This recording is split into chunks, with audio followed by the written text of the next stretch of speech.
সে বলল, কি হয়েছে বাবু? বললে, তোমার দাড়ি দেখে তো মনে হচ্ছে তুমি মুসলমান।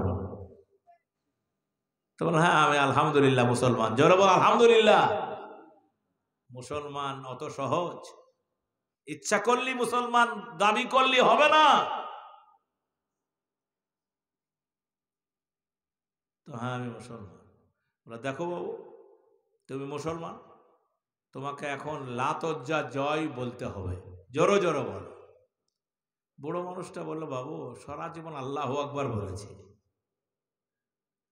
এটা তো পারবো না। কেন পারবো না? বলে, এই চট থাপ্পড়। বলে, না বাবা, আমাদের নবী বলেছেন তোমাকে যদি কেউ মেরে কেটে টুকরো টুকরো করে দেয়,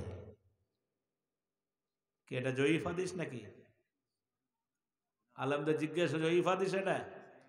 বিশ্ব নবী বলেন তোমাকে যদি কেউ কেটে টুকরো টুকরো করে দেয়, তারপরেও তুমি আল্লাহর সাথে শিরক করবে না।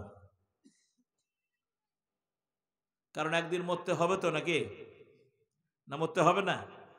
বাঁচা চিরদিন বাঁচা যাবে। মুসলমানের স্বীকৃতি দিয়েছ, আল্লাহকে মানার স্বীকৃতি দিয়েছ, টিকে থাকতে হবে।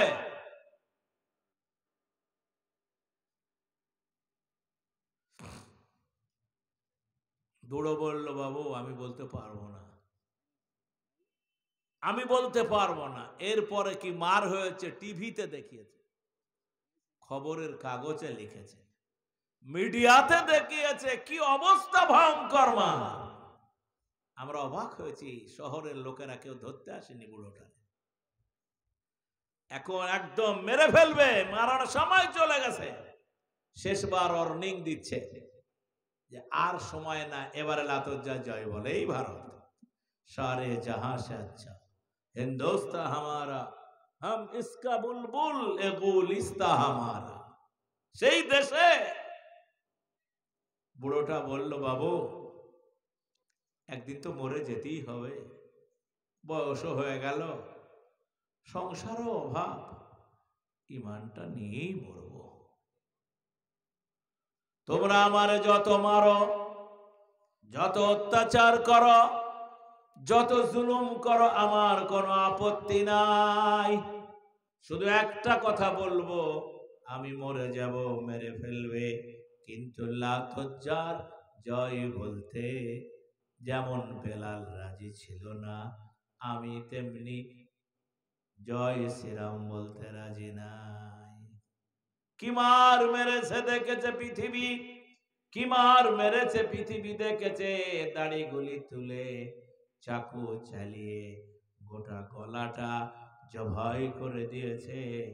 বাবা জীবন বলেছে শহীদ হয়ে গেলাম, আল্লাহকে গিয়ে বলবো, আল্লাহ কিছু পুঁজি নাই, তোমাকে ডাকার অপরাধে আমার শহীদ হতে হয়েছে। এই হচ্ছে অবস্থা। ফলে অতীতে যারা মুসলমান ছিল তাদের ইমানের পরীক্ষা দেওয়া লেগেছে। এ পরীক্ষা আজকেও দিতে হচ্ছে পৃথিবীর বিভিন্ন ময়দানে। ফলে আমাদের পৃথিবীতে মুসলমানদের অবস্থা বর্তমান সময়ে খুবই খারাপ। জানি না এই অবস্থাটা কেন আসছে। কারণ আমাদের অভাব তো কিছু নাই। রাষ্ট্র যদি বলেন তো আমাদের 57টা রাষ্ট্র, সব প্রতিষ্ঠিত রাষ্ট্র। পৃথিবীতে এই অবস্থাটা কেন? অর্থনীতি বলেন তাহলে আমরা বড় লোক, তেল পেট্রোল ডিজেল আমাদের, আন্তর্জাতিকভাবে এক মুসলমান আর এক মুসলমানের ভাই, সবই যদি এই হয় তাহলে এই দুরবস্থাটা আমাদের কেন? এই কেনর প্রশ্ন উত্তর কে দিবে জানি না, তবে উত্তর খোঁজার চেষ্টা করতে হবে, বলেন ইনশাআল্লাহ। আল্লাহ পাক উত্তরটা দিয়ে দিয়েছেন। আল্লাহ পাক বলেন, আফাতুমিনুনা বিবাযিল কিতাবি ওয়া তাকফুরুনা বিবায ফামা জাযাউ মান ইয়াফআলু যালিকা মিনকুম ইল্লা খিজুন ফিল হায়াতিদ দুনিয়া ওয়া ইয়াউমাল কিয়ামাতি ইউরাদ্দুনা ইলা আশাদ্দিল আযাব। আল্লাহ পাক বলেন, তোমরা কোরআন শরীফের কিছু মানবা আর কিছু মানবা না। এই যদি তোমাদের ক্যারেক্টার হয় তাহলে দুনিয়াতে বেইজ্জতি হবা আর আখিরাতে জাহান্নামে যাবা। মুসলমানদের তো কিছু নাই গো, নামাজটা পড়ে, আল্লাহু আযানটা দেয়, আর ইসলাম নাই। বছর একটা জালসা করে, কুরবানি টুরবানি দেয়, এতে ইসলাম হয়ে গেল নাকি? এতে ইসলাম হয়ে গেল?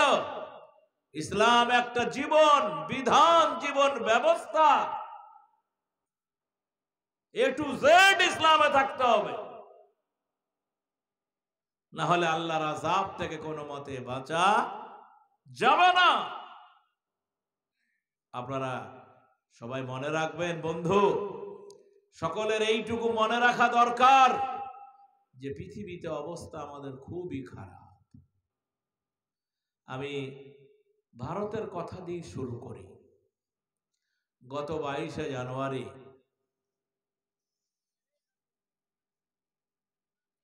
আপনারাও দেখলেন, পৃথিবী দেখলো। আমি যুবকদেরকে বলবো, আপনারা একটু লজ্জা শরম আছে আপনাদের? লেখাপড়া আমরা কতটুক করেছি বলেন? আমাদের দেশের প্রধানমন্ত্রী খালি পায়ে হাঁটলেন 12 দিন, খালি বেডে শুয়ে থাকলেন, ব্রত পালন করলেন। রাম মন্দির উদ্বোধন করতে হলে কিছু নিয়ম দরকার, সেই নিয়ম পালন করলেন কঠিন ভাবে। আর একটা প্রধান হাই স্কুলের টিচারই হয় না, নামাজ পড়ার সময় না, সে নিজেকে মনে করে খুব আধুনিক স্মার্ট লোক। ভারতবর্ষের এমন কোন রথী মহারথী ছিল না সেখানে যায়নি। 3 জন লোককে ওরা দাওয়াত করেনি, বোম্বের শাহরুখ খান, আমির খান, সলমান খান, সবকে দিয়েছে। এই খানেরা নিজেকে মুসলমান মনে করে না, কিন্তু নামে খান আছে, বুঝতে পেরেছে না? পারেন না, সেজন্য তাদেরও দাওয়াত দেয়নি, কেউ যায়নি। আদানি গেছে, আম্বানি গেছে, বিড়লা গেছে, টাটা গেছে, কেউ বাকি নাই, সব হাজির হয়েছে। তারা ভালো কাজ করেছে, এজন্য ধন্যবাদ। তারা যে ধর্ম করে সেই ধর্মের মান্যতা দিয়ে সুন্দর করে করেছে, অসুবিধার কিছু নাই। কিন্তু এই মসজিদটা যেভাবে ভেঙেছে, যা করেছে, তা তো ইতিহাসে লেখা আছে। কি বল, আছে না নাই? তা ইসলাম জিন্দা হতা হয় হর কারবালা কে বাদ। এটা ইসলামের শিক্ষা। আপনারা মনে রাখবেন যে অন্যান্য ধর্মের লোকেদের কোনো অসুবিধা হয় না, পৃথিবীতে মুসলমানদের কেন অসুবিধা? পৃথিবীতে মুসলমানদের অসুবিধা আগেও হয়েছে, আজও হচ্ছে, আগামী দিনেও হচ্ছে। বলবো সময় আছে হাতে? কি বন্ধু বলবো?